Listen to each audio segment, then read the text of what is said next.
Hi guys, நம்ம கஸ்டமரோட questions எல்லாமே நம்ம சர்வே எடுத்து வச்சிருக்கோம். நம்ம சார்கிட்ட நம்ம இந்த கொஷின்ஸ் எல்லாம் கேட்க போறோம். சார், இவ்வளோ நேரம் இந்த ஃபீல்டில் இருக்கீங்களே, கார் வாங்க எல்லா கஸ்டமரும் நீங்கள் சாட்டிஸ்ஃபை பண்ணியிருக்கீங்களா? மேக்ஸிமம் சாட்டிஸ்ஃபை ஆகுங்காட்டி தான் தமிழ்நாடு பூரா இருந்து எங்களுக்கு என்கொயரி ஜென்ரேட் ஆகிட்டே இருக்கு. இதில் 100% சொல்ல முடியாது.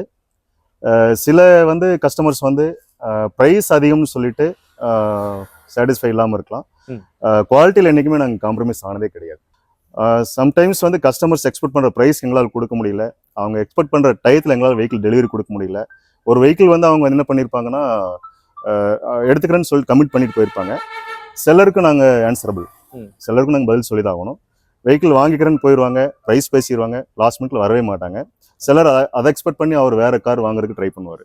அந்த சமயத்தில் பார்த்தீங்கன்னா இவங்க வர்றதில்லை, வேற கஸ்டமர் தான் கொடுத்துதான் ஆகணும். அப்போ ரெண்டு சைடு நாங்கள் பார்க்க வேண்டியிருக்கு. இவங்க ரொம்ப லேட்டாக 1 மாதம் 2 மாதம் விட்டுட்டு அப்புறம் சார் அன்னைக்கு பேசிட்டு போயிருந்தோம், இந்த கார் எங்களுக்கு கொடுக்க மாட்டேங்கிறீங்க. அந்த சமயத்தில் என்ன பண்ணுறாங்கன்னா, நாங்கள் ஏதோ தப்பு பண்ண மாதிரி எங்கள் மேலே ஒரு பிளேம் பண்ணுறாங்க. அதையும் நாங்கள் எடுத்துக்கிறோம். அவங்க சைட்லேருந்து திங்க் பண்ணும்போது நம்மகிட்ட பொருள் வாங்க தானே வந்திருக்காங்க, அதையும் சம்திங் இருக்குதான் செய்யுது. இந்த மாதிரி பிரச்சனை தான் இருக்கும். சம்டைம்ஸ் தப்பும் செஞ்சுருக்கோம், அதையும் நாங்கள் திருத்திட்டே வரோம், அதை ரெக்டிஃபை பண்ணிட்டு வரோம். புரியுது. இந்த மாதிரி car related informations and RR cars பற்றி நீங்கள் இன்னும் நிறைய தெரிஞ்சுக்கணும்னு நினச்சிங்கன்னா நம்ம ஆர்ஆர் கார்ஸோட Instagram and YouTube channel follow and subscribe மறக்காமல் பண்ணி வச்சிருங்க.